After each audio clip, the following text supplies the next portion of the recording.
The Daily Mail just dropping this piece as we signed off from the 2 o'clock hour.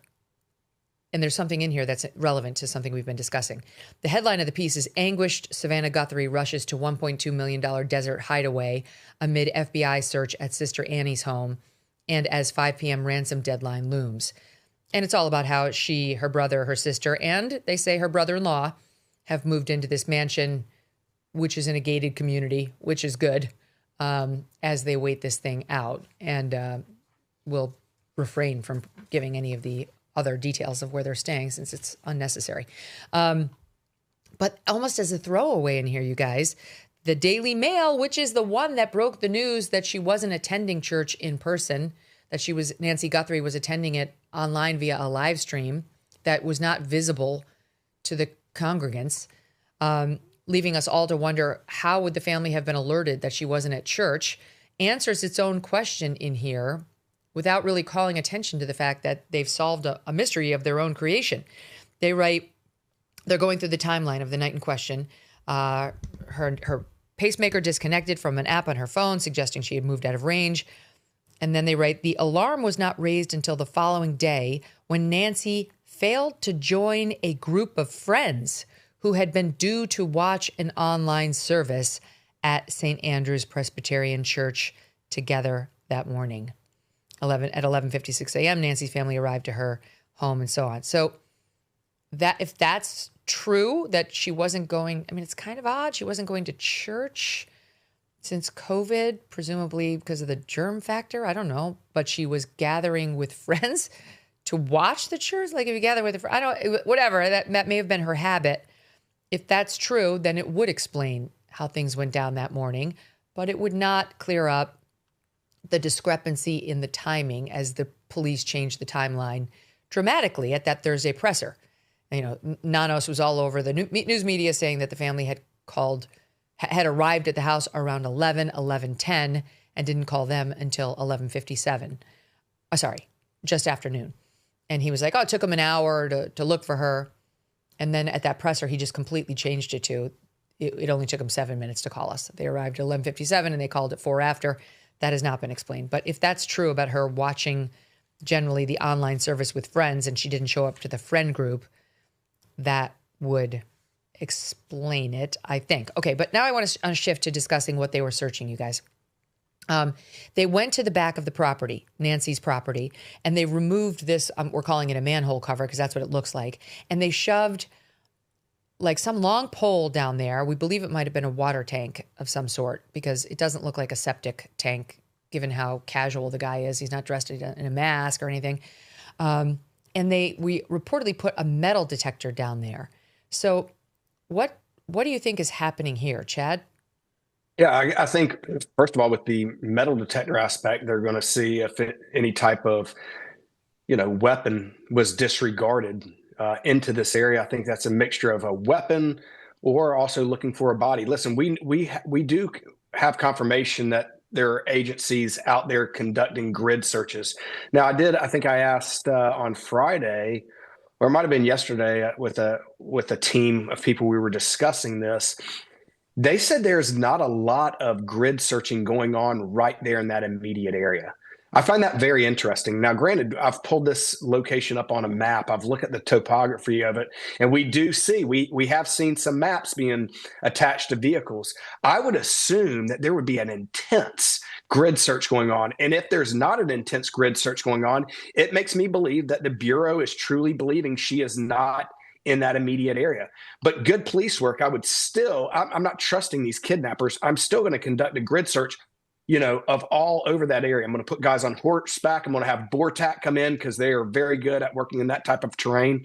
But it would be interesting, Megyn, I know you've got some of your team that should be arriving pretty soon. So I would love to know what it looks like around the area of that residence. Or is there boots on the ground searches being conducted in that immediate vicinity? And also, we did hear on Saturday night that they did a grid search. They used that term, grid search, Saturday night over at Nancy's property. We talked about the search at Annie's property, but at Nancy's property, they had a grid search going as well, we were told. Well, And Chad, they also had these maps laid out like on the side of their vehicles, like the side of a Jeep or an SUV. yeah. They're showing it here, or a pickup truck. And can't quite see it from here, but it's the neighborhood. It's like the streets of this neighborhood. And obviously they're very interested in, I don't know what they're searching for. Is it a weapon? Is it Nancy? Well, I mean, I would I have a heard- lot better direction on this, Megyn, if we also knew have we seen dogs on the ground? Are we using bloodhounds? Are we using cadaver dogs? Are we using patrol dogs that or that can conduct article searches? There, canines I can give them a command, and anything with human odor on it, whether it's a car key, evidence can be found by canines. These are all questions. And look, we've had drones up, news drones up, we've had news helicopters up. I have not seen many dogs being deployed out in that area. But again, I'm not there. These are questions that I would love to know. I heard a former FBI agent speaking with Brian over the weekend, saying, obviously the animal factor is very dark to consider, but you do have to consider it because they gave up the search and rescue within 24 hours. And so if, God forbid, Nancy were killed and left out in that desert, anything could have happened to her by now. And if her remains are gone, so is evidence. But this FBI agent, Jim, was talking about how the FBI would have her, as a matter of course, if they're searching an area like this, like in the desert, they would gather animal scat, meaning like feces, and they would examine it for bones and human hair, not all of which can be digested even by an animal. So like the game is not necessarily over if, God forbid, you're trying to find a murder victim and the animals have gotten to this person before the searchers have. I know this is all extremely macabre, but this is what guys like you have to think about. Yeah, and I'm familiar with research done on body farms, which people donate their bodies, and academics and law enforcement, they put the bodies out in various types of terrains, underground, above ground, cold, warm, with animals, with insects. And a lot of different things have been learned over the last few years, quarter of a century, really, since I know it's been going on. So they are very aware. Wait. Can you just explain that? Are you saying that like somebody who, instead of donating their body to science to be like a cadaver in a med school, they donate it to a body farm so people can just see what happens to it if you put out in the wilderness? And there's video cameras they put on the bodies, and they test it every day, temperatures. I mean, all kinds of factors. So we know strictly for these types of operations, and none of us want to go here today about Nancy Guthrie, but these are factors that, they're flying in other teams, into this task force area in Tucson, and that they're saying, hey, this is our specialty. Let us go out and do this. So of course they're looking into whether they're wells, septic tanks, whatever they are, with different types of devices. And Megyn, it was early last week, I think I said to you, I'm hoping they really check the property of Mrs. Guthrie, including the pool room where the filter chlorinator is kept, and of course, by extension, any type of a well on her property, water tower in the area, anything like that.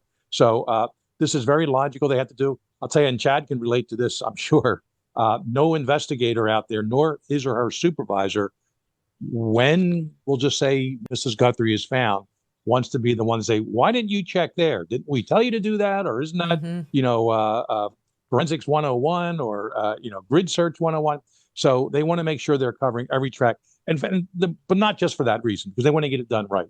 And they've had a week now, over a week, and they're now looking at every single option that they may not have explored.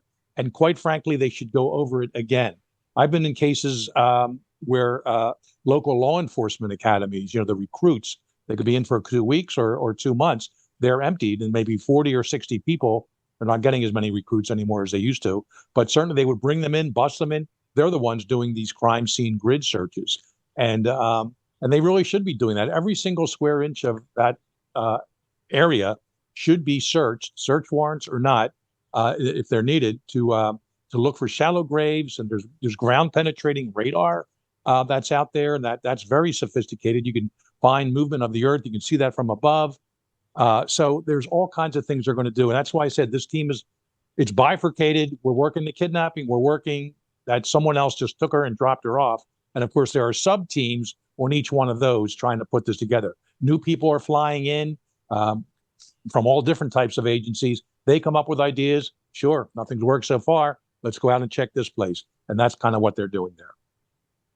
I mean, I hate to say it, but the pacemaker would still be there. You know, I mean, the pacemaker is not something that an animal would consume. I'm sorry to get so graphic. It's just as we see them doing grid search after grid search in her backyard, I think we all know exactly what they're looking for. One of two things: clues from the kidnapper / perpetrator and or Nancy and her remains. Yeah. And, you know, I mean, that's why you do a grid search generally, and you're looking for evidence. And I saw them put that metal detector down there, Chad, and all I could think was, would it detect a pacemaker? Would a metal detector? And I actually just did a quick search online. It was like, well, it might. It actually might. And they give people who have pacemakers, it sounds like kind of conflicting advice about going through a magnetometer. Like maybe just tell people who are going to wand you that you have it. They tell them it's not going to hurt you if you get wanded. But like you don't want the wand to linger in front of the pacemaker for too long because it could kind of change the wavelength or whatever. But it's possible that they were hoping to catch, you know, that piece of metal. And maybe that could be an identifying, God forbid the worst has happened, an identifying thing that is left behind. Sorry, again, it's dark, but that's the story that we're covering. The other thing they seized, Chad, and maybe it's just what you guys are saying, was now they seized Nancy's car. Now. I mean, literally a week after she went missing. But there's not, as far as I know, even an allegation that she drove this car during any of the relevant time frame. Well, not just that. We also know that why didn't, you know, she may have had a car, but we also know we're dealing with an 84-year-old lady with a lot of health conditions. You know, questions that we haven't heard is, does she still actively drive? And if she does, you know, is it possible, you know, that she was out driving and there is trace DNA from someone that was in her car, whether it is a worker, a home, again, going back to the home health care or someone else. I think that is just good police work to do a complete analysis of that vehicle as well, and see if there were any fibers in that vehicle. Again, we have to do. Like you could have had a situation where they were dragging her out of the house and they brushed said, up against put her in the car for a second while we get ready. Yeah, like in other words, why wouldn't you check it? Why wouldn't you take that down to the lab and swab every inch of it? But wait, that just reminded me. Think about the timeline. Friday night, we saw a video, courtesy of Fox News, of them on the rooftop finding that camera. There is 100% a camera on the top of Nancy Guthrie's roof. And earlier that week, it had been circulating online and I had seen it myself. There was a post by Nancy Guthrie online, I don't know, a while back, it was a couple of years ago, saying, what's the best camera for watching wildlife? And various people weighed in. She wanted to see like the coyotes in her backyard, who again are mostly nighttime creatures. So it is possible, you guys, that camera did have some sort of a recording capacity to it.